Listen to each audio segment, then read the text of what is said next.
ప్రభునందు ప్రియులైన మీకందరికీ యేసుక్రీస్తు ప్రభువారి నామంలో శుభవందనాలు తెలియజేస్తూ ఉన్నాం. ఎడారిలో సెలయేర్లు అనే దిన ధ్యానము కొరకై స్వాగతం.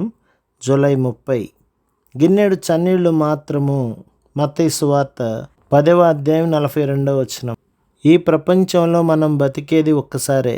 నేను చేయదలుచుకున్న ఏ మంచి పనైనా, ఏ మనిషి కోసం, ఏ ఆత్మ కోసం చేయాలనుకున్నా, ఏ రకమైన సేవ అయినా, ఏ జంతువు పట్ల చూపదలుచుకున్న కరుణైనా ఇప్పుడే చేయాలి.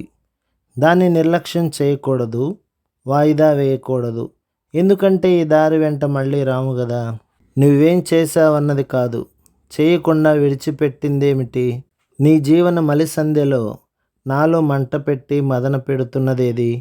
ఆప్యాయంగా పలకలేకపోయినా అనునయ వాక్యం రాయడానికి నిర్లక్ష్యం చేసిన లేఖ, పంపుదామని మర్చిపోయిన పూల మంజరి, ఎదుటివాడి దారికి అడ్డంగా ఉన్న శిల, బలముండి కూడా దాన్ని తొలగించకుంటే ఎలా?